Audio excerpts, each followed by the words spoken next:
सुमाड़ी की विभूतियों में एक नाम स्वर्गीय नरोत्तम काला ईमानदार छवि के पटवारी।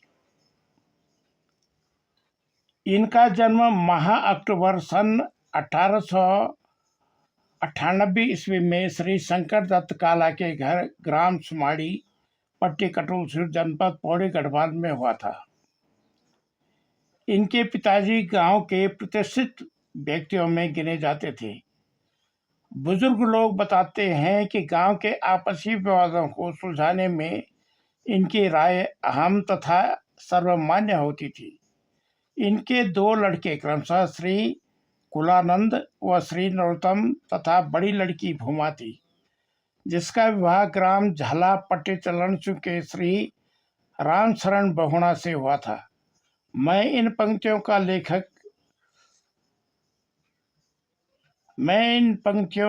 को बोलने वाला विमल चंद्र काला अपने पिता श्री नरोत्तम काला का सबसे छोटा पुत्र हूँ।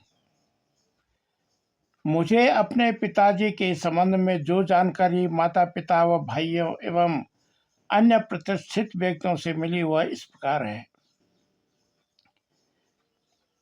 इनका बाल्यकाल एवं प्रारंभिक शिक्षा। ये बाल्यकाल से ही शालीनता, विनम्रता, शिष्टता आदि अच्छे गुणों के व्यक्ति थे। इस संपदा से इनका व्यवहार अवश्य ही उत्कृष्ट था।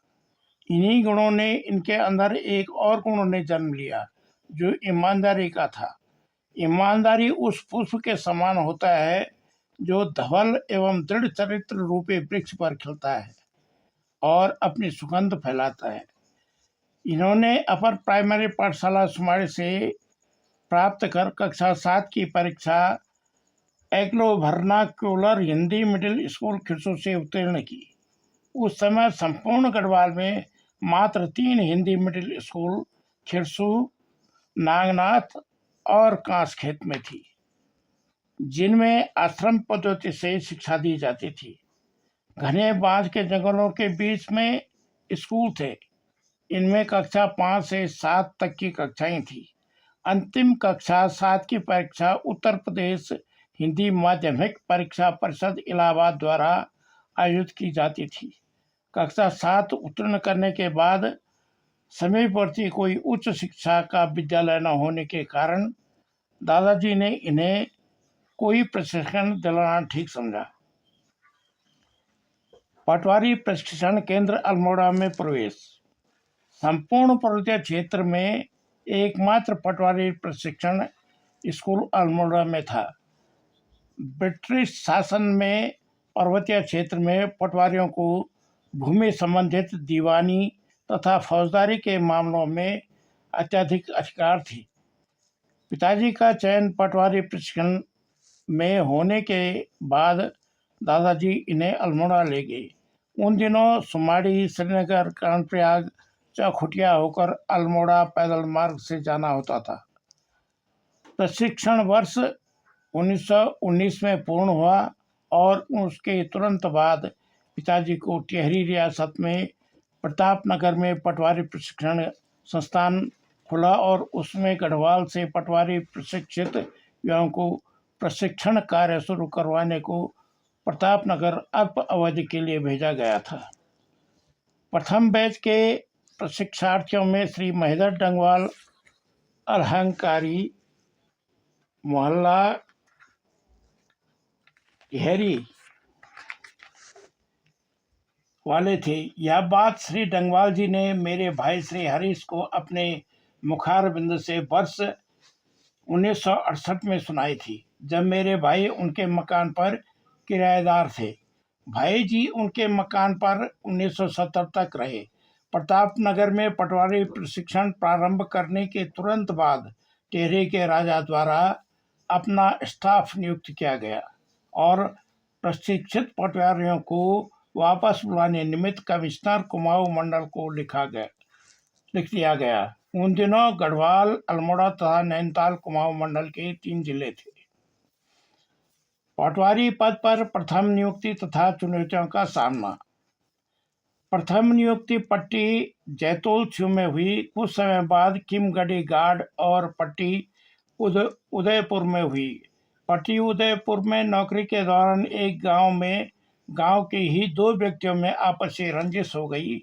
इनका आपसी झगड़ा इतना बड़ा कि गांव में दो गुट बन गए। आपसी लड़ाई में एक व्यक्ति की मौत हो गई। मृत व्यक्ति को गुप्त ढंग से गांव के पास ही दफनाया गया। गांव में भय का वातावरण बन गया। दूसरे पक्ष ने इस प्रकार अराजकता को चुनौती देते हुए कुछ बुजुर्ग व्यक्तियों को साथ लेकर पट्टी पटवारी के पास पहुंचकर पुलिस रिपोर्ट लिखवाई। पिताजी उक्त गांव में तफ्तीश के लिए तैयार हुए।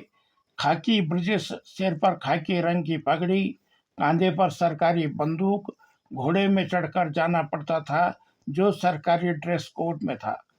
साथ में चाकर लेकर प्रभावित गांव पहुंचे। गांव में सोनापन छाया हुआ था।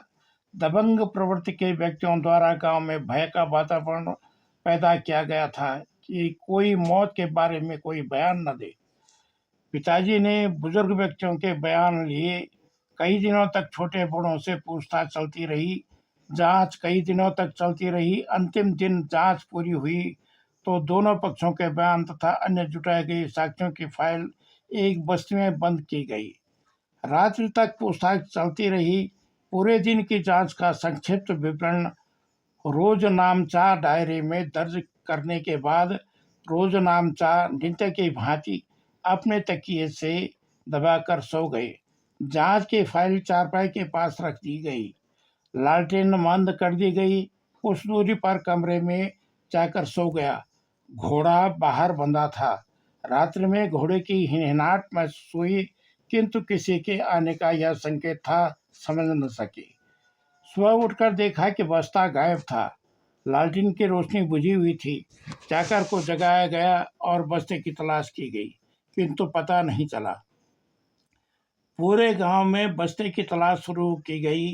तलाश करने पर एक मकान के पीछे कुछ जले हुए कागजात की जानकारी मिलने पर उस स्थान पर अधजले फाइल के कागजात मिले, जिन्हें साक्ष्य के लिए रखा गया और जिन व्यक्तियों पर हत्या करने का शक था उन पर कड़ी निगरानी रखने निमित्त गांव के मालगुजार को हिदायत दी गई कि वे गांव छोड़कर बाहर न जाने पावें। गांव के मालगुजार को गांव के ही व्यक्ति को साथ लेकर मुत्सल पट्टी के पटवारी के पास भेजकर सूचना दी गई कि फौरन वारंट बुक एवं हथकड़ी लेकर पहुंचे। दबंग एवं हत्यारोपियों द्वारा साक्ष्य मिटाने के उद्देश्य से सरकारी अभिलेख जलाए गए हैं। वातावरण तनावपूर्ण बना है। शांति व्यवस्था भंग होने की आशंका है। श्री रेवती नंदन बहुणा, जो पास की पट्टी में पटवारी थे, वे तुरंत अपने साथ कुछ बलिष्ठ व्यक्तियों को लेकर घोड़े से उक्त गांव पहुंचे। उन्होंने गहन पूछताछ कर सभी संदिग्ध आरोपियों से पूछताछ कर उनसे अपना अपराध स्वीकार करवाया। श्री बहुणा बहुत तेज तर्रार तथा दबंग प्रवृत्ति के पटवारी गढ़वाल में माने जाते थे, जो आगे चलकर बड़े सफल तथा जनप्रिय कानूनगो बने। संयोग था कि उन्हें भी उक्त जांच के मामले में सभी संदिग्ध हत्यारोपियों को बंदी बनाकर तहसील लैंसडाउन पिताजी के साथ जाना पड़ा, जहां सभी अभियुक्तों ने अपना अपराध स्वीकार किया तथा छुपाई गई लाश का खुलासा किया। मजिस्ट्रेट को यह भी बताया कि जांच बहुत शालीनता से निष्पक्ष हुई। उक्त हत्या के मामले को रफा दफा तथा कोई पुलिस कार्रवाई न करने निमित्त कई लालच दी गई। पिताजी ने उन्हें ठुकरा दिया। लैंसडाउन न्यायालय में हत्यारोपियों द्वारा जलाए कागजात प्रस्तुत किए गए और रोजनामचा, जो पिताजी ने सोने से पूर्व अपने सिरहाने के नीचे रखा था, वह एकमात्र सरकारी दस्तावेज साक्ष्य के बतौर बचा था, जिसमें लिखा था कि अब रात अधिक हो चुकी है, कल सुबह अमुक अमुक व्यक्तियों पर वारंट जारी होगा और कानून के अंतर्गत गिरफ्तार किया जाएगा। बिना पुलिस प्रताड़ना के अपराधियों द्वारा हत्या का अपराध स्वीकार करने का यह अनोखा उदाहरण बताया गया। पटी उदयपुर के बाद पिताजी का तबादला मल्ला चांदपुर हुआ। पट्टी मल्ला चांदपुर में की गई सेवाओं की विशेष उपलब्धि। पिताजी का तबादला पट्टी उदयपुर से पट्टी मल्ला चांदपुर हुआ। उनकी चौकी नगली गांव में थी, जो आज बद्री के पास है। मेरे भाई श्री सुरेंद्र श्री श्री हरीश काला का यही जन्म स्थान है। आदिकाल से ब्रिटिश शासन काल से ही प्रत्येक गांव से अनाज कर के रूप में मालगुजार काश्तकारों से लेकर पटवारी चौकी पर पहुंचाता था, जिसका कोई मूल्य नहीं दिया जाता था। किसानों द्वारा मेहनत से उत्पन्न किया अनाज बिना मूल्य चुकाए स्वीकार करना पिताजी को अच्छा नहीं लगता था। उन्होंने पूर्व से चली आ रही इस नाली देने की प्रथा को समाप्त किया। प्रत्येक वर्ष स्वयं की रक्षा तथा खेती हिफाजत के लिए स्वीकृत बंदूक राइफल का नवीनीकरण तथा भौतिक सत्यापन पट्टी पटवारी द्वारा किया जाता था। यह कार्य माह दिसंबर में किया जाता था। उस समय बंदूकधारी को जंगली जानवर को मारने की पुष्टि में जानवर का कोई अंग दिखाना पड़ता था। बंदूक का नवीनीकरण तथा भौतिक सत्यापन तक ही पिताजी ने ठीक सही समझा और जानवरों का कोई अंग दिखाने की पूर्व से आ रही प्रथा बंद कर दी।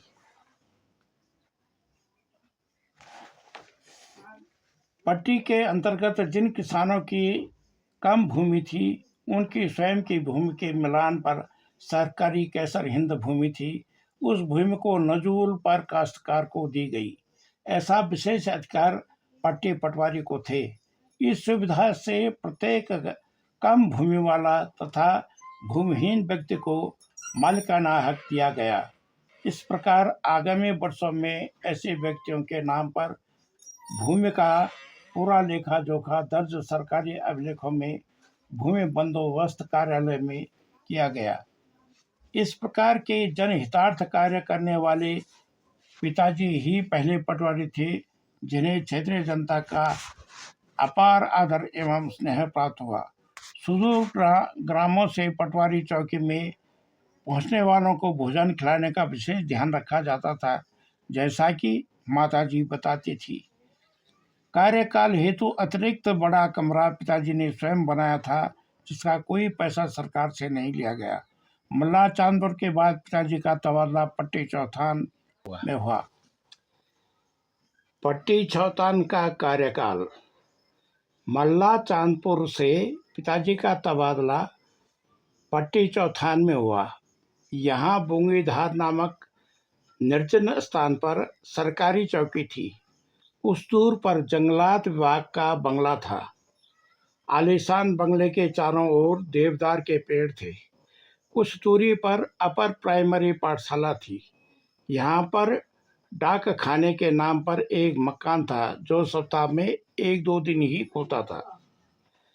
उसके पोस्ट मास्टर लगभग 10 मील का सफर तय करके घोड़े से आते थे। पट्टी के क्षेत्र में भी पूर्व से चली आ रही नाली प्रथा का चलन था। यहाँ पर भी पिताजी ने मालगुजारों को हिदायत दी कि इस दोषपूर्ण प्रथा को बंद किया जाए।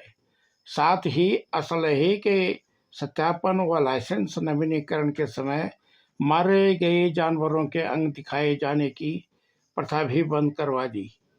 इस सत्यापन के दौरान दूर दराज के लोग रात्रि तक चल रही सत्यापन के बाद चौकी में ही रुक जाते थे, जिनके रहने खाने की व्यवस्था पिताजी की ओर से ही होती थी। नाली का तात्पर्य बिना मूल्य प्रत्येक परिवार से लिए गए अनाज से है। इसी क्षेत्र में दूधातुली के सघन देवदार के जंगल में बिनसर महादेव का मंदिर है, जो कि पांडवों द्वारा बनाया गया था, ऐसी लोक मान्यता है। एक बार का वाकया है, पिताजी इत्तेफाकिया छुट्टी में सुमाड़ी आए। जिस दिन वापस जाना था कि उसके अगली रात्रि में भीषण बर्फ गिर गई। 4000 फीट ऊंचाई वाली सुमाड़ी में भी लगभग 4 फीट बर्फ पड़ गई। पिताजी ने अपनी नौकरी पर जाने का निश्चय किया। उनके चलते समय मेरे दोनों भाई श्री सुरेंद्र व श्री हरीश उनके साथ चलने की जिद करते रहे। उनकी जिद को देखते हुए पिताजी उन्हें अपने साथ ले जाने के लिए मजबूर हो गए। दोनों भाइयों को लेकर चौबट्टा पहुंचे। यहाँ पर मात्र एक चाय की दुकान लाला भीम सिंह जी की थी। उन्होंने पिताजी से बच्चों सहित दुकान पर ही रुकने का आग्रह किया, किंतु निश्चित दिन अपनी नौकरी पर उपस्थित होने की बात कहकर आगे बढ़ गए। मेरे दोनों भाई बताते हैं कि नौठा से आगे भरसार का सघन जंगल प्रारंभ हो जाता है। लगभग अंधेरा होने से पूर्व एक बड़ा बगीचा और उसके मध्य भाग में एक आलीशान बंगला दिखाई दिया। कुछ आदमी मोटे कंबल ओढ़े समीप आए हुए हमें बंगले के स्वामी एग्लो इंडियन मैकमिलन साहब के पास ले गए। वे पिताजी के पूर्व परिचित व्यक्ति थे।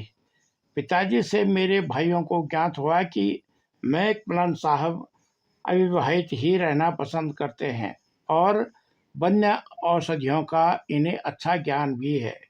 ये इन औषधियों से ग्रामीणों का इलाज करना, उनकी सेवा सहायता करना अपना ध्येय बना चुके थे। मैकमिलन साहब का यहाँ पर चाय का बागान फ्री सिंपल टी एस्टेट था। उनके अंतिम दिनों में यह टी एस्टेट उत्तर प्रदेश सरकार को दी गई। ब्रिटिश शासन काल में केवल 4 टी एस्टेटें थी: भरसार, मुसेठी थैलीसैंड, बेनीताल मल्लाचांदपुर में और गडोली पौड़ी में के चाय बागान का मालिकाना हक चौफिन का था। इन चारों टी स्टेटों से कोई लगान सरकार नहीं देती थी।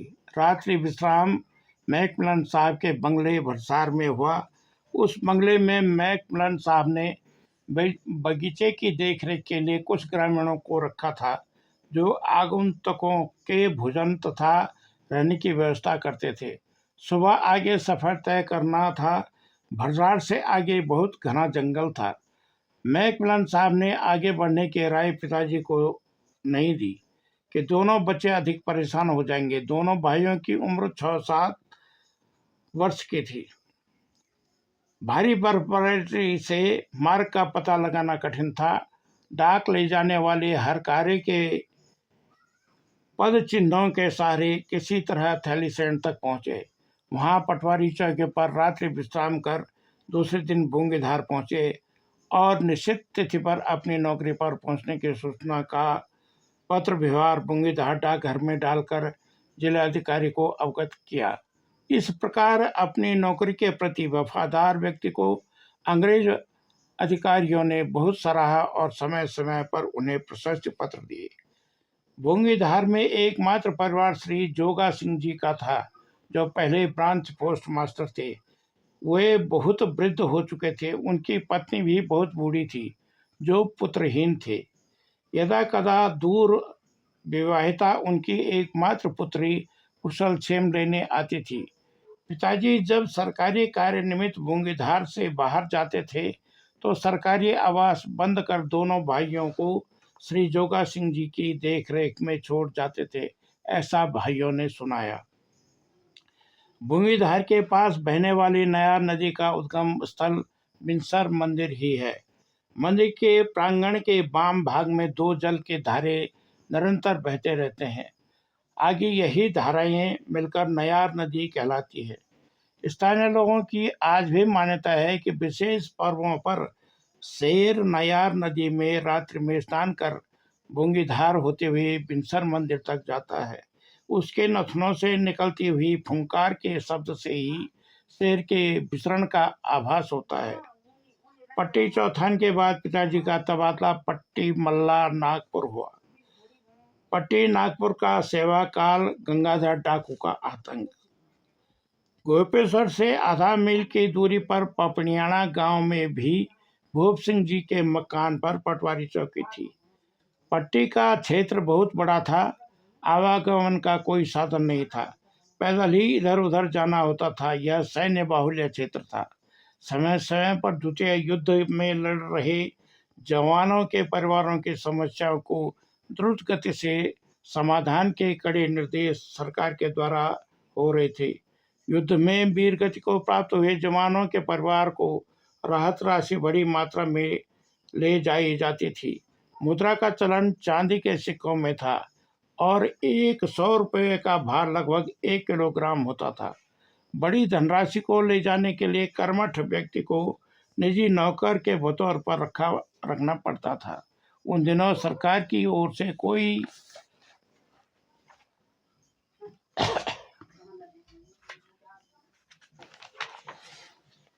चपरासी नहीं होता था। पिताजी ने 2 निजी नौकर रखे थे। एक नौकर गांव चमनों का पुष्कर सिंह तथा दूसरा गांव बछेर का मुरखलिया था।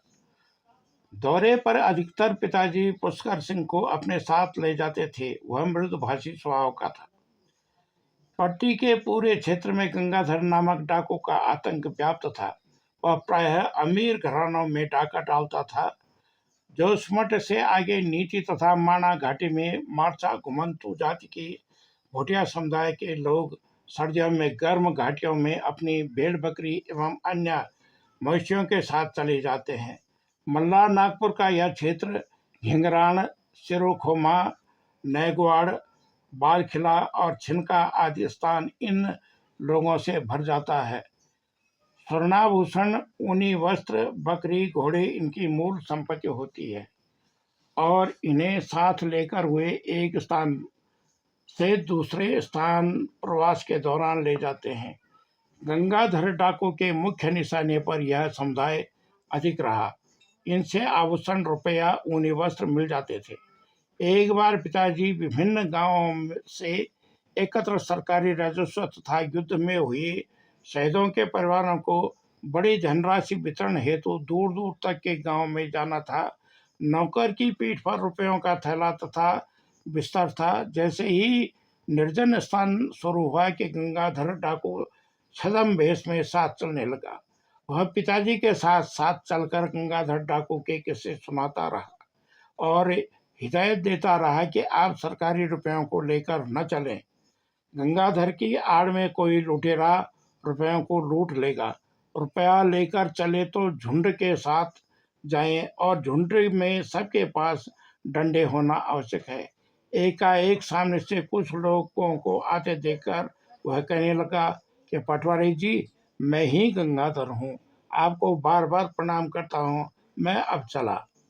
मेरे दोनों भाई श्री सुरेंद्र व हरीश बताते हैं कि वे अपर प्राइमरी स्कूल चमोली में पढ़ते थे।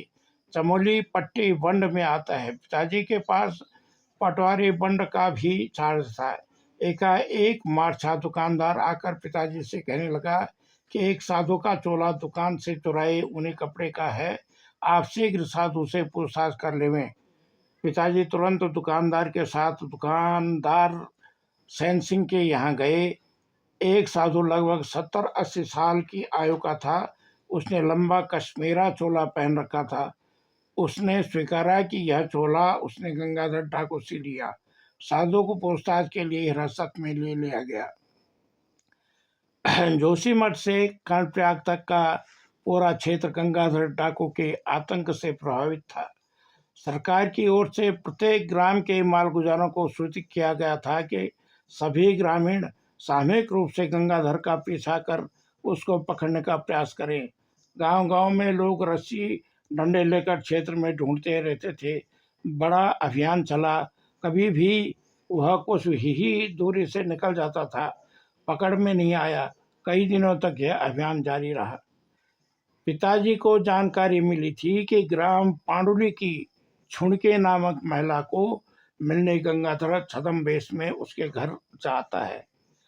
गंगाधर से संबंधित जो भी जानकारी प्राप्त होती थी वह एसडीएम चमोली को पहुंचाई जाती थी। उच्च अधिकारियों के आदेश के अनुसार छुणकी को ग्राम पपियाणा में पटवारी चौकी के समीप मालगुजार एवं अन्य ग्रामीणों की निगरानी में रखा गया।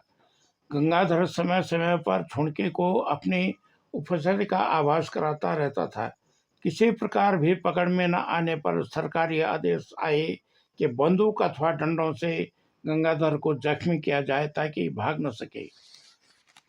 पट्टी मल्ला नागपुर में पिताजी के कार्यकाल तक गंगाधर डाकू नहीं पकड़ा गया और न ही जख्मी किया गया।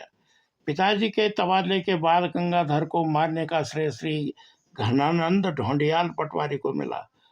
पट्टी मल्ला नागपुर से पिताजी को वार स्पेशल कानून के पद पर पदोन्नति देकर नारायणगढ़ भेजा गया। परगना बधान में बार स्पेशल कानूनों का मुख्यालय ग्राम केवर था।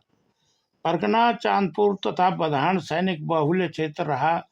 द्वितीय विश्व युद्ध चल रहा था और इन इलाकों में सैनिक परिवारों की सुख सुविधा एवं वित्तीय मामलों के निस्तारण के लिए पूरे क्षेत्र का भ्रमण करना होता था। पिताजी राहत राशि का भुगतान सही व्यक्ति को हो, इसलिए स्वयं प्रभावित परिवारों तक पहुंचते थे। पूर्व में पट्टी पटवारी मालगुजारों के माध्यम से भुगतान की गई धनराशि का पूरा हिस्सा उन्हें नहीं मिलता था। अब उन्हें समय पर पूरी धनराशि मिलने लगी। इससे सैनिक परिवारों में एवं क्षेत्र में सेना में भर्ती होने का उत्साह बढ़ने लगा। इन क्षेत्रों के अधिक युवा फौज में भर्ती होने लगे। सैनिक परिवारों का पिताजी के प्रति इस कार्य प्रणाली से विश्वास तथा श्रद्धा बढ़ने लगी। नारायणगढ़ के समीप ग्राम केवर मल्ला में श्री बचन सिंह रावत जी मालगुजार के मकान पर वार स्पेशल कानूनों का कार्यालय था। वह भव्य मकान 3 मंजिला था, जिस पर 3 तिवारी थी। श्री रावत जी पूरे क्षेत्र में बड़े थोकदार एवं धनाढ्य व्यक्ति जाने जाते थे। मकान के चारों ओर सिंचित भूमि, अपना जंगल एवं चारा पाती के लिए संस्कृत वन था। वे रावत जी पिताजी का बड़ा आदर करते थे। श्री रावत जी का रिश्ता पट्टी मल्ला चांदपुर के ग्राम कस्बा तथा ग्राम नगली के थोकदारों से था, जो पिताजी को यथेष्ट आदर देते थे। परगना बधान में महामारी का प्रकोप एवं राहत कार्य। पिंडर नदी अपने उद्गम स्थल से ही तीव्र प्रवाह से बहकर कर्णप्रयाग से अलकनंदा नदी में मिलती है। गर्मियों में एकाएक पिंडर नदी में ग्लेशियर आ जाने से उसका प्रभाव रुक गया और नदी का पानी तीव्र ढलान के कारण बह गया, जिससे मछलियां भारी मात्रा में मरती गई। नदी के निकटवर्ती लोगों को द्वारा मछली दूर दूर गांवों तक बेची गई। इससे हैजा फैल गई। इससे मौतों का सिलसिला जारी रहा। चिकित्सा सुविधा के नाम पर नारायणगढ़ से लगभग 30 मील दूर कर्णप्रयाग में चिकित्सालय था। पिताजी ने तुरंत ही भारी मात्रा में लाल दवा पानी को शुद्ध करने के लिए तथा छिड़काव के लिए कीटनाशक दवा मंगाकर प्रभावित क्षेत्रों तक भेजने की व्यवस्था की। इससे बीमारी पर नियंत्रण हुआ। मरी हुई मछलियों को बेचना प्रतिबंधित किया गया। इस क्षेत्र में मात्र केवर ग्राम से लगभग 3 किलोमीटर की चढ़ाई पार कर ग्राम भगवती में अपर प्राइमरी स्कूल था, जिसमें पढ़ाने के लिए श्री तारादत्त सती जी अपने गांव कौप से घोड़े में आते थे। दोनों भाई श्री सुरेंद्र तथा श्री हरीश यहीं पढ़ने जाते थे। छात्रों की संख्या कुल मिलाकर 20-25 तक थी। दोनों भाइयों को अपर प्राइमरी की कक्षा 4 की परीक्षा देने के लिए थराली के समीप कोलसारी में रात्रि विश्राम कर दूसरे दिन अपने गुरुजी के साथ प्राइमरी स्कूल पासतोली जाना पड़ा। भगवती स्कूल से 5 विद्यार्थी थे। ग्राम केवर में माताजी का स्वास्थ्य एकाएक खराब हो गया और उनके देखरेख के लिए एक भाई को घर पर रहना आवश्यक हो गया। अतः छोटे भाई श्री हरीश को मिडिल स्कूल नागनाथ में कक्षा 5 में प्रवेश दिलाने के लिए पिताजी चल दिए। साथ में नौकर शीतल सिंह था, जिसकी पीठ पर हल्की रजाई गद्दा था। चूंकि कानूनगो का कार्य क्षेत्र चटवा पीपल तक था, अतः पिताजी यहीं तक आए। शीतल और भाई श्री हरीश यहाँ से बमोथ ओड़ा मंडा होकर सायं के समय नागनाथ पहुंचे। घने जंगल के बीच स्कूल था। पास ही छात्रावास तथा किचन था। छात्रों को स्वयं जंगल से लकड़ी लानी होती थी। हम सभी भाइयों का पठन पाठन एक स्थान पर नहीं हो पाया। बड़ा भाई श्री रामेंद्र तथा उनसे छोटा श्री राजेंद्र प्रारंभ से ही पौड़ी में पढ़ते थे। हम 3 छोटे भाइयों की पढ़ाई की समस्या थी। संयोगवश द्वितीय विश्व युद्ध समाप्त हो रहा था।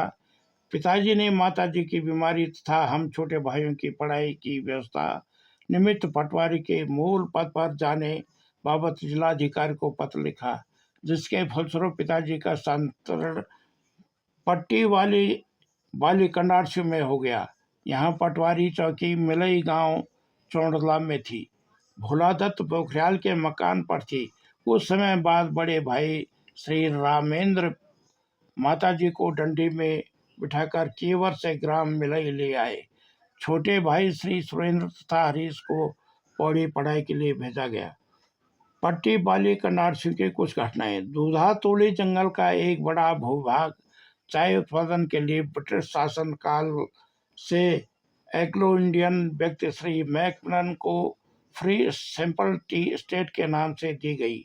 इस भूमि का कोई लगान नहीं लिया जाता था। यहाँ पर चाय का उत्पादन बहुत कम हुआ।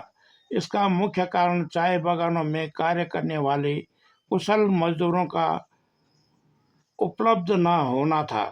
फिर कच्चा माल भेजने में यातायात आवागमन का कोई साधन नहीं था। मैकमिलन साहब ने यहाँ पर सेब अंजीर का बाग लगाया। वे बहुत वृद्ध हो चुके थे। इस भूमि को वे बिना सरकार की स्वीकृति के बेच भी नहीं सकते थे। इसलिए उन्होंने इस स्टेट को शासन को वापस करने की इच्छा व्यक्त की। उत्तर प्रदेश सरकार ने भूमि का नियंत्रण अपने हाथ में ले लिया। संयुक्त पिताजी जो बाली कंडारसियों के पटवारी थे, उन्होंने पूरी भूमि का चार्ज लिया। बाद में उत्तर प्रदेश सरकार ने यहाँ सेब की उन्नत किस्म के फल पौध लगाकर बहुत बड़ा बाग तैयार किया, जो एशिया महाद्वीप का सबसे बड़ा उद्यान था। डाक हरकारा श्री चरू द्वारा लूटी सरकारी धनराशि की वसूली। भरसार के समीप ग्राम सकन्याणा का डाक हरकारा चरू नामक व्यक्ति ने चिपल घाट से आगे डाक घरों को जाने वाली डाक की थैलियों से नकदी लूट ली। आगे डाक न पहुंचाने पर खलबली मच गई। पुलिस कार्रवाई हेतु पटवारी चौकी पर लोग पहुंचे। पिताजी ग्राम के मालगुजार के साथ चरू की तलाश में उसके घर पहुंचे और चरू जो कमरे में छुपा हुआ था उसको बुलाकर समझाया कि जितने रुपए बचे हैं उन्हें अपना अपराध स्वीकार करते हुए जमा करा दो और शेष रुपयों को जमा करने का लिखित आश्वासन दे दो। इससे सजा में कमी होगी। चरू ने वैसा ही किया। पिताजी ने चरू को समझाया कि रुपया जमा न करने पर सजा होगी और यह नौकरी चली जाएगी। तुम अच्छे नागरिक बनकर जीवन बिताओ और मेरे साथ पौड़ी न्यायालय में चलो। पिताजी चरू को एक आम आदमी की तरह अपने साथ न्यायालय में ले गए। मजिस्ट्रेट के सामने डाक लूटने का मामला पढ़कर जब पुकार हुई कि पट्टी पटवारी बाली कंडारसू मुलजिम चरू को अदालत में पेश करे, तभी पिताजी ने थैले से हथकड़ी निकालकर मजिस्ट्रेट के सामने चरू को बंदी बनाकर पेश किया। इस कार्यवाही से स्वयं मजिस्ट्रेट दंग रह गए कि ऐसे अपराधी को बिना हथकड़ी लगाए न्यायालय तक लाए। पिताजी ने चरू के कंधे पर हाथ रखकर अच्छे नागरिक की भांति रहने का आशीर्वाद दिया। चरू ने मजिस्ट्रेट के सामने बयान दिया कि पटवारी जी ने जिस धैर्य एवं सज्जनता के साथ एक लुटेरे के साथ मृदु व्यवहार का परिचय दिया, उसी के आधार पर मैंने अपना अपराध स्वीकार किया। खुली अदालत में उसने पिताजी के पांव छूकर उनसे प्रणाम किया। इस घटना से द्रवित होकर मजिस्ट्रेट ने भावुक होकर चरू को हथकड़ियों के बंधन से मुक्त कर शेष धनराशि को एक निश्चित अवधि तक जमा करने की शर्त पर उसको भी सजा से मुक्त कर दिया। पट्टी घुड़दौड़ सिंह और बिडोल सिंह के लिए मात्र एक ही पटवारी था, जिसकी चौकी सिमकेत में थी। बहुत पहले से वही पटवारी का पद रिक्त था। वहाँ का कार्यभार भी पिताजी के पास ही था। पट्टी बिडोल सिंह के ग्राम सुकरो में एक व्यक्ति घास चारा लेने जंगल गया। चट्टान से गिरकर उसकी मौत हो गई। तुरंत इस खबर को लेकर गांव वाले ग्राम मिलई में पटवारी चौकी पर पहुंचे। पिताजी कुछ जरूरी कागजात लेकर उन लोगों के साथ चलने लगे तो मेरा भाई श्री हरीश ने भी पिताजी के साथ चलने की जिद पकड़ ली। वह भी साथ चला। ग्राम सुकरो में ईसाई समुदाय के लोगों के घर भारी संख्या में आसपास के लोग जमा थे। पता चला कि जो व्यक्ति चट्टान से गिरकर मरा उसी के आंगन में लोग जमा हैं। पिताजी ने पूछताछ की। पता चला कि जिस स्थान से व्यक्ति गिरा वह 2 गांव की विवादित भूमि थी। वहां पर दोनों गांव के लोगों का घटनास्थल पर पूरे दिन विवाद होता रहा। शाम होते ही दोनों पक्षों में पिताजी ने सुलहनामा लिखित में करवाया। तभी लाश को उसके परिवार वालों को सौंपी गई। इस कार्यालय इस कार्यवाही से अंधेरा हो गया। गांव में रहना पिताजी ने उचित नहीं समझा और भय को लेकर अंधेरे में ही मूसागली पहुंचे। वहां पर मात्र एक चाय की दुकान श्री प्रताप सिंह गुसाई की थी, जो मूसागली डाक बंगले का चौकीदार भी था। पिताजी ने उचित नहीं समझा कि रात्रि में चौकीदार को जगाकर रहने के लिए कमरा खुलवाएं। सर्दी की रात थी। पिताजी ने डाक बंगले के बरामदे में अपना कोट बिछाकर भाई श्री हरीश को सुलाया। स्वयं रात भर जागते रहे। भाई जब जागा रहता उसे पिताजी पौराणिक कहानियां सुनाते रहे। प्रातः भाई को जगाकर पास बहने वाली नयार नदी के किनारे शौच क्रिया से निवृत्त हुए। आगे 3 मील चिबलघाट के पास मिले गांव अपनी चौकी पर पहुंचना था। जब चलने लगे तभी बंगले के चौकीदार श्री प्रताप सिंह लाला की नींद खुली। वह बंगले में पहुंचा और पिताजी को कहा कि इतना साधु जीवन बिताने वाले तुम्हारे बार बार प्रणाम। पिताजी के चरणों में गिरकर उसने पुराना स्मरण पिताजी को सुनाया है कि तेज तर्रार स्वर्गीय श्री भोला दत्त थपलियाल पटवारी का उसी डाक बंगले में कत्ल किया गया था। आप मुझे जगा देते तो आराम से रहते। पिताजी का सेवा काल नजदीक आने पर उन्होंने पौड़ी के समीप अपना तबादला चाहने निमित्त उच्च अधिकारियों से कहा कि अपने बच्चों की पढ़ाई, शादी आदि के लिए घर के नज़दीक रहना आवश्यक है। इस दृष्टिकोण से पिताजी का तबादला पट्टी कंडालसू में किया गया। वहाँ पटवारी चौकी कुंडी गांव में थी। देवप्रयाग का वह बाजार पट्टी कंडालसू में है। यहाँ मिश्रा परिवार से बड़े भाई श्री रामेंद्र की शादी सन 1952 में हुई। इसके बाद पिताजी का तबादला पट्टी नांदोसी में हुआ। वर्ष 53 में 55 वर्ष की आयु पूर्ण करने पर पिताजी सेवानिवृत्त हुए। उस समय सेवानिवृत्ति की आयु 55 वर्ष की थी। उस समय पर्वतीय पटवारी संघ की मांग थी कि पटवारी पद पर कार्यरत व्यक्ति की सेवानिवृत्ति पर पेंशन का लाभ दिया जाए। पूर्ण रूप से सरकारी कर्मचारी होते हुए भी पेंशन अनुमन्य नहीं थी। ब्रिटिश शासन काल से ही यह प्रावधान था कि पटवारी अपने पुत्र को यदि कोई हाई स्कूल तक पढ़ा ले तो पटवारी प्रशिक्षण में भेज देवें। उन्हें निश्चित ही पटवारी प्रशिक्षण के लिए चुना जाता था। जो हाई स्कूल पास होते उन्हें कानूनी प्रशिक्षण के लिए हरदोई भेजा जाता था। पिताजी को प्रत्येक वर्ष सेवा काल में पत्र आता था कि कोई आपका लड़का पटवारी प्रशिक्षण के लेना चाहे तो जिलाधिकारी कार्यालय में प्रार्थना पत्र प्रस्तुत करे। यही एकमात्र सुविधा तत्कालीन पटवारियों को दी थी कि उनकी सेवानिवृत्ति के बाद पेंशन के बजाय उनके लड़के को पटवारी बनाया जाए। पिताजी ने अपने लड़कों को पटवारी बनाना स्वीकार नहीं किया। वर्ष 1953 के बाद ही पटवारी की पेंशन का अधिकार दिया गया। पिताजी ने सेवानिवृत्ति के बाद पूरा जीवन बिना पेंशन के बिताया। एकमात्र बड़ा भाई सेना में भर्ती हुआ था। एक बहन की शादी और 4 अन्य भाइयों का विवाह करना पिताजी के सामने बड़ी जटिल समस्या थी। संयोगवश गढ़वाल में भूमि बंदोबस्त शुरू हुआ और पिताजी को हेड अमीन नियुक्त किया गया। उनके अधीन उन सेवानिवृत्त हुए पटवारी कार्मिकों को भी नियुक्त किया गया जो पिताजी के अधीन सेवा काल में थे। पिताजी के राय उच्च अधिकारी लिया करते थे। श्री प्रेमधर खंडूड़ी एसडीएम भूमि बंदोबस्त के अधिकारी थे। वे पिताजी को गुरु तथा पितृतुल्य मानते थे। उनके पिताजी समकक्ष पटवारी तथा कानूनों के पदों पर साथ रहते थे। एक अन्य प्रसंग में वर्ष 1955 के बाद उन्हें हुए भूमि बंदोबस्त के दौरान तहसील लैंडस्टोन के किसी गांव में विवाद चल रहा था। जब भूमि बंदोबस्त की टीम उस गांव में गई। उस टीम के मुखिया पिताजी थे तथा अपने ही परिवार की श्री कुलानंद काला उक्त दिन की कार्य योजनाओं की रूपरेखा तैयार करते थे। एक रोचक प्रसंग गांव के बुजुर्गों ने सुनाया जो इस प्रकार है। गांव के विवादित भूखंड पर एक बार बहुत विवाद चला। उसी अवसर पर अपने गांव सुमाड़ी का एक व्यक्ति जो पूजा संबंधित कुछ पूछों को लेकर ब्राह्मण ब्रज पर घर से चला अनायास उस गांव में पहुंचा जहां गांव के लोग कथित भूमि के सही सही आपसी बंटवारे न होने पर उत्तेजित थे। उस व्यक्ति ने कुछ प्रश्न लोगों से किए, उनकी बातें सुनी और उनको अपना सुझाव दिया।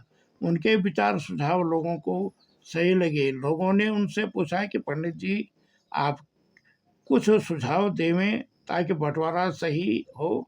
पंडित जी ने उन्हें समझाया कि कल कुछ समाधान निकल जाएगा। रात्रि को सोते समय उन्होंने भगवती जगदम्बा का स्मरण कर कहा कि माते, मेरी इलाज रखना और कोई उपाय सुझा देना जिससे उक्त भूमि का सही बंटवारा हो जाए। इतनी प्रार्थना के बाद पंडित जी गहरी निद्रा में सो गए। स्वप्न में उन्हें भगवती जगदम्बा ने दर्शन देकर कहा कि कल आसमान साफ रहेगा, विवादित भूमि से दूर गांव के लोग रहें और तुम अकेले उस खेत में जाना। मैं बाज बनकर आकाश में रहूंगा, मुझे तुम्हारे अलावा कोई दूसरा नहीं देख सकेगा। जिस स्थान पर देर तक मेरी परछाई रहेगी तुम उस जगह चिन्ह लगाते जाना। मैं बार बार एक ही स्थान पर रुककर तुम्हें चिन्ह लगाने का आवाज देती रहूंगी। बाद में इन चिन्हों का एक दूसरे से जोड़ देना जैसा स्वप्न में बता रही हूँ। इससे सही बंटवारा उस भूमि को हो जाएगा। सुबह वही किया गया। इस बंटवारे से सभी संतुष्ट हो गए। गांव वालों द्वारा पूछने पर पंडित जी ने अपने को सुमाड़ी का काला जाति का ब्राह्मण बताया। कुछ समय तक उस स्थान को काला सैन के नाम से पुकारा गया। बाद में कालों का सैन नाम से सरकारी रिकॉर्ड में दर्ज होता गया। पिताजी ने भी उक्त भूमि की नाप की और बंटवारा सही पाया। नैथानी जी का संस्मरण। श्री पाचीराम नैथानी जी जो पशुपालन विभाग से प्रशासनिक अधिकारी के पद से सेवानिवृत्त हुए, वे गढ़वाल में भूमि बंदोबस्त में अमीन थे और पिताजी की सर्वे टीम में थे। वे कुछ रोचक संस्मरण पिताजी के संबंध में सुनाते जो इस प्रकार थे। पटी, धनपुर तथा बचनसिंह में भूमि के नाप जोख का कार्य चल रहा था। इस टीम का हेडक्वार्टर खाकरा नामक स्थान पर था। यहीं पर एसडीएम का भी स्थायी कार्यालय था। एसडीएम श्री खंडूड़ी जी थे। किसी कारणवश पिताजी को दूसरे दिन से इत्फाकिया छुट्टी लेकर घर जाना था। एसडीएम साहब से मौखिक अपनी छुट्टी बाबत बता चुके थे। रात्र में जब सर्वे टीम के सब लोग सो गए तो श्री खंडूड़ी जी ने चुपचाप मेज में रखे कलमदान से लिखने वाली एकमात्र होल्डर की निब निकाल कर छुपा दी। बहुत प्रातः जब पिताजी इत्फाकिया छुट्टी पर जाने का पत्र लिखने वाले थे तो उन्हें होल्डर से निब गायब मिली। पिताजी ने किसी को जगाना उचित नहीं समझा और अपनी पैंट का हुक निकालकर निब की जगह प्रयोग कर छुट्टी पर जाने की अर्जी लिखी। छुट्टी से लौटने पर जब एसडीएम श्री खंडूड़ी जी ने उत्सुकता से पूछा कि आखिर पत्र कैसे लिखा तो पिताजी ने वास्तविक स्थिति बताई। श्री खंडूड़ी जी अपने अधीनस्थ कार्य करने वालों को पिताजी की सत्यनिष्ठा के अनेक प्रसंग सुनाया करते थे। एक अन्य प्रसंग में श्री पाचेराम जी नैथानी सुनाते थे कि चौंतकोट के किसी गांव में भूमि विवाद का जटिल मामला था। सरकारी तौर पर हुई नापजोख से एक पक्ष सहमत नहीं हुआ। गांव के दबंग व्यक्तियों द्वारा सर्वे टीम पर दबाव बनाने की कोशिश की गई। मामला यह था कि किसी वृद्ध महिला की काफी जमीन पर दबंग प्रवृत्ति के कुछ लोगों द्वारा जबरन कब्जा कर दिया गया। जमीन की गई नाप जोख से वृद्ध महिला संतुष्ट नहीं थी।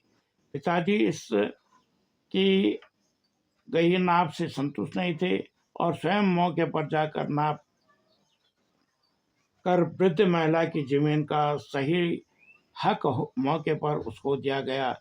दोनों पक्षों को यह फैसला स्वीकारना पड़ा। भ्रष्ट अधिकारियों के अधीनस्थ विभाग से 4 वर्षों की सरकारी नौकरी से अपने पुत्र से त्यागपत्र दिलाने का अनूठा उदाहरण।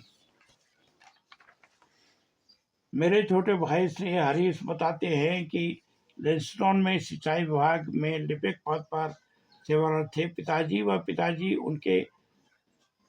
व माताजी उनके पास कुछ दिनों के लिए आए थे। सर्दियों के दिन थे और सभी आंगन में धूप सेक रहे थे। रविवार का दिन था। अधिकारी अभियंता सिंचाई विभाग ने चपरासी के हाथ एक पत्र भेजा कि तुरंत कार्यालय में पहुंचो। वहां पर श्री बहुगुणा ओवरसियर और पाखी नहर के ठेकेदार श्री जमुना प्रसाद सैली हैं। ठेकेदार को भुगतान करना है। ओवरसियर से एमबी वर्क ऑर्डर आदि प्राप्त कर ठेकेदार को फाइनल भुगतान करने का बिल तैयार कर अभी प्रस्तुत करें।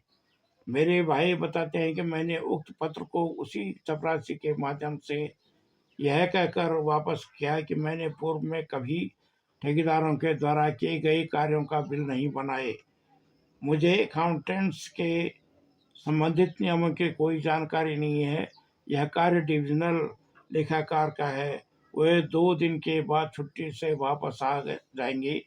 उनके अनुपस्थिति में उनके संबंधित कार्य वरिष्ठ लेखाकार करते हैं, जो इस समय मुख्यालय लिंस्टन में उपस्थित हैं। मैं भुगतान संबंधित कार्य से अनभिज्ञ हूँ। मेरे इस जवाब से अधिकारी अभियंता बहुत नाराज हुए और पुनः अत्यावश्यक पत्र भेजकर मुझे तुरंत कार्यालय में बुलाकर एमबी की जांच कर बिल भुगतान निमित्त प्रस्तुत करने बाबत आदेशित किया। मैंने कार्यालय में जाकर संबंधित वर्क ऑर्डर का अध्ययन किया और ओवरसियर द्वारा जांची गई एमबी को जो त्रुटियां मिली उनका विस्तार से विभिन्न प्रकार टिप्पणी तैयार कर उक्त अधिकारी को प्रस्तुत किया। पाखी नहर निर्माण का ठेका श्री जमुना प्रसाद सैली के नाम पर मंजूर है। इस कार्य के लिए सिवा के पीपलकोटी स्थित सीमेंट स्टोर से सीमेंट दिया जाना था। कार्य अवधि 6 माह की थी। समय पर कार्य समाप्त न करने पर बिल से भरी मात्रा से पेनाल्टी स्वरूप कटौती की जानी थी। पीपलकोटी से पाखी नहर के निर्माण स्थल तक भारी बारिश से खच्चर मार्ग तथा पैदल मार्ग ध्वस्त होने के ठेकेदार द्वारा सीमेंट का उठान नहीं किया गया। इन विषम परिस्थितियों में कार्य 6 माह में पूर्ण नहीं हुआ। दूसरा, मार्ग ध्वस्त होने की जानकारी श्री सैली ठेकेदार द्वारा समय समय पर पंजीकृत तथा साधारण डाक से भेजे गए पत्रावली में थे। इसके साथ ही उक्त मार्ग ध्वस्त होने के समाचार पत्र की कथन फाइलों में उपलब्ध थे। पैदल मार्ग की पीपलकोटी से पाखी तथा आगे जोशीमठ तक पूर्णतः बंद था। चेतावनी की सूचनाओं की कथन पत्रावली में मौजूद थी।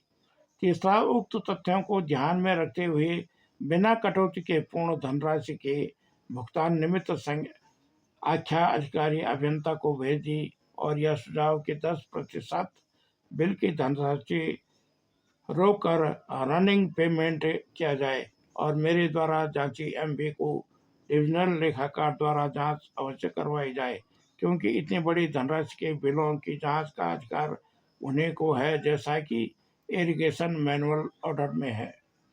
विशेष परिस्थितियों में निर्माण कार्यों में छूट का प्रावधान वर्क ऑर्डर में अंकित था। चूंकि भीषण बारिश से मार्ग ध्वस्त दबे कारण से हुआ, इसके लिए ठेकेदार का कोई दोष नहीं। उक्त टिप्पणी के आधार पर पुनः आदेश देने निमित्त चपरासी के हाथों पत्र उच्च अधिकारी के पास भेजा गया। थोड़ी देर बाद पत्र वापस आया और उसमें लिखा था कि बिना कटौती के बिल पूर्ण धनराशि का भुगतान करने का चेक निर्गत किया जाए। ऐसा करने पर चपरासी सभी कागजात अधिशासी अभियंता के पास ले गया। मैं इस कार्रवाई के बाद अपने निवास पर आ गया। शाम को श्री बहुगुणा ओवरसियर मेरे निवास पर बड़े प्रसन्न मुद्रा में पहुंचे और हंसते हुए उन्होंने एक लिफाफा मेरी ओर बढ़ाते हुए कहा कि लो, यह तुम्हारा कमीशन है। मैंने लेने से इनकार किया। पिताजी तथा माताजी वहीं पर थे। मैंने बहुत आग्रह किया कि इस लिफाफे को ले जाए, किंतु वे अपनी जिद पर थे। इस पर पिताजी ने समझाया कि गलत कार्य के लिए मजबूर न करें। मैंने किसी प्रकार का लिफाफा वापस करते हुए निवेदन किया कि वे वापस चले जाए। उनके चले जाने के बाद मैंने पूरी स्थिति से पिताजी को अवगत किया। उन्हें आश्चर्य हुआ कि विभाग बहुत भ्रष्ट है, सरकारी कार्य करने के पैसे ठेकेदार से लेता है। पिताजी ने मुझे तुरंत सिंचाई विभाग छोड़ने बाबत कहा और मुझे दूसरे दिन नौकरी से त्यागपत्र देने बाबत आश्वस्त किया। दूसरे दिन कार्यालय जाते समय मुझे पुनः समझाया कि अभी उम्र है, दूसरी नौकरी मिल जाएगी।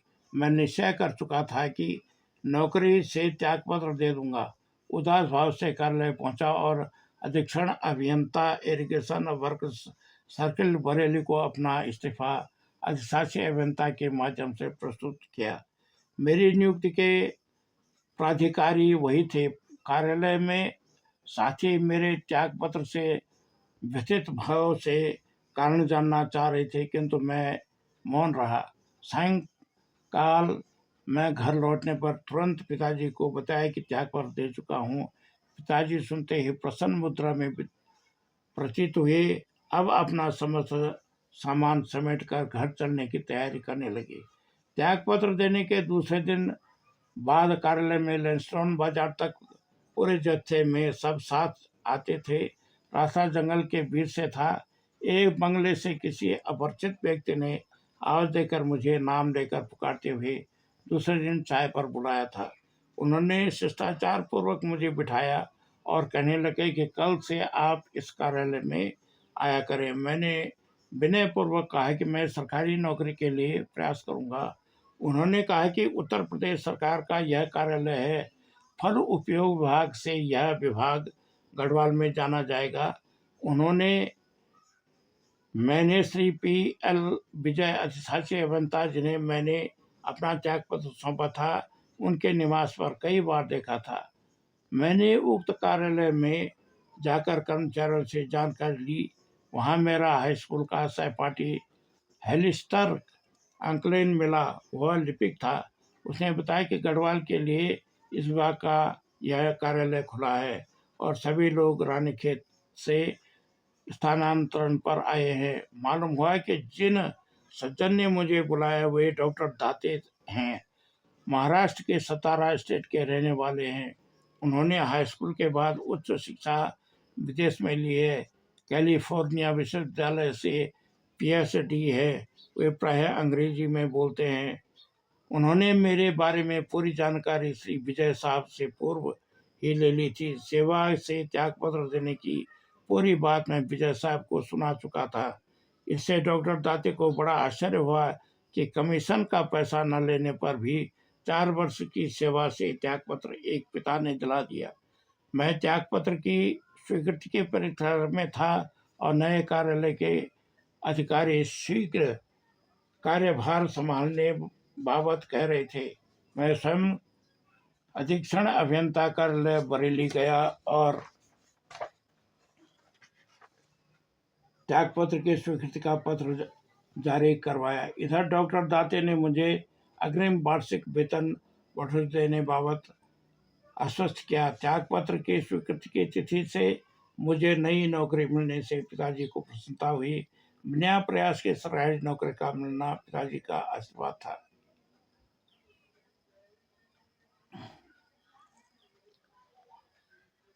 श्री लीलानंद कड़ियाल जी द्वारा सुनाया संस्मरण।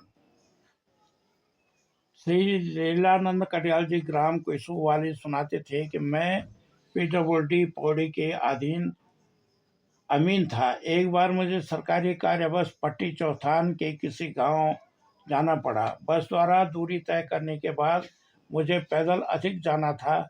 मैं अकेला था और मार्ग से अनजान था। करीब 5-7 किलोमीटर चला था कि अंधेरा होने लगा। रास्ता जंगल के बीच से था। रास्ते में एक चाय की दुकान थी। सोचा अब वह गांव नज़दीक ही है, पहले चाय पी लूं फिर आगे जाऊंगा। दुकान में दो व्यक्ति चाय पीकर उठकर चल दिए। मैंने लाला से चाय मांगी, चाय पी और पैसे देने लगा। साथ ही उस गांव का रास्ता पूछा।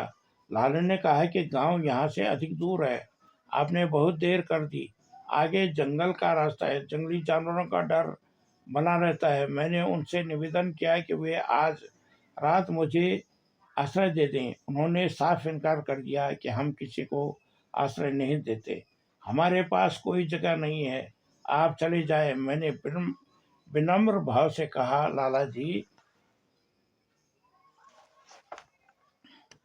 मैं दुकान के बाहर लगे बेंच में ही रात काट लूंगा, मेरे ऊपर दया करें। लेकिन लाला जी ने ही माने।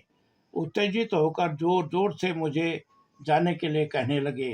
लाला जी की ऊंची आवाज़ सुनकर उनकी श्रीमती जी बाहर निकलकर कहने लगी कि कौन है। लाला जी ने कहा कि न जाने कौन है, जाता ही नहीं। उनकी श्रीमती ने आवाज़ लगानी शुरू की, कलम सिंह जल्दी ऊपर आओ, कोई अनजान व्यक्ति आया है, जाने के लिए कह रहे हैं, नहीं जा रहा है। मैंने अनुमान लगाया कि नीचे शायद गांव है और ये किसी व्यक्ति को मुझे भगाने के लिए बुला रहे हैं। लाला और उनकी श्रीमती जी जोर जोर से बड़बड़ा रहे थे। रात को 8 बजे का समय था। तब तक 3 लोग हाथों में डंडा लेकर आ गए। उन्हें देखकर मैं डर गया। उन्होंने मुझे पूछा कि कहाँ जाना है, देरी से क्यों आए, कहाँ के रहने वाले हो, उस गांव में क्या काम है। मैंने उन्हें बताया कि मैं पौड़ी से आया हूँ, सरकारी कार्य हेतु मुझे उस गांव जाना है। मैं राह से अनजान था, इसलिए देरी हो गई। मैं सोच रहा था कि प्रसिद्ध गांव सुमाड़ी है, उसी गांव का अपने को बताओ। मैंने उनसे कहा कि मैं सुमाड़ी गांव का रहने वाला हूँ। आप लोगों ने सुना होगा सुमाड़ी गांव का नाम। सुमाड़ी का नाम सुनते ही लाला जी बोल पड़े, सुमाड़ी के क्या तुम सुमाड़ी के नरोत्तम काला पटवारी जी को जानते हो। मैंने कहा हाँ, वे मेरे चाचा जी हैं। उन्होंने कहा खास चाचा है। मैंने हाँ में जवाब दे दिया। फिर सत्यता जानने के लिए पूछ बैठे कि उनके लड़के कहाँ कहाँ हैं। मैंने सबके नाम बताकर उनके विषय में कहा। वे आश्वस्त हुए और कहा कि आपने पहले ही कहा होता कि उनका भतीजा हूँ, तो हम इतनी खरी खोटी आपको नहीं सुनाते। अब चलो घर में चलो। मुझे अपने कमरे में ले गए। गर्म पानी हाथ मुंह धोने को देकर पूरा सम्मान सत्कार किया। वे दोनों जने पिताजी के संबंध में अनेक खूबियों के किस्से सुनाते रहे। अब मैं उस रात से काला जी बन गया था। मैं सोते समय सोचता रहा कि पितरों की कैसी कृपा रही कि मेरे मुंह से सुमाड़ी का नाम निकल गया और उनके द्वारा पटवारी जी के संबंध में पूछने पर मेरे मुंह से कैसे निकला कि वे मेरे चाचा जी हैं। पटवारी जी को अपना सगा चाचा बताकर कितना सम्मान पा गया, अभी तक सोचता हूँ कि यह सब न बता दो तो न जाने मेरे साथ क्या होता। पटवारी जी का व्यवहार ही तो इतना अच्छा रहा होगा कि उनके नाम पर मुझे इतना सम्मान मिला। मैं उस क्षेत्र में जितने दिन भी रहा, उन्हें गर्व से बताता है कि मैं सुमाड़े गांव का पटवारी जी का भतीजा हूँ। मैं जिस भी व्यक्ति से मिला उसी से पटवारी जी की प्रशंसा सुनने को मिली। उस क्षेत्र में मैं काला जी बनकर रहा। आज भी वहाँ के लोग उनके प्रति असीम आदर श्रद्धा भाव रखते हैं। मेरे भाई श्री सुरेंद्र व हरीश भी पट्टी चौथान के बूंगीधार में बिताए सुखद दिनों की याद करते हैं। बाजी।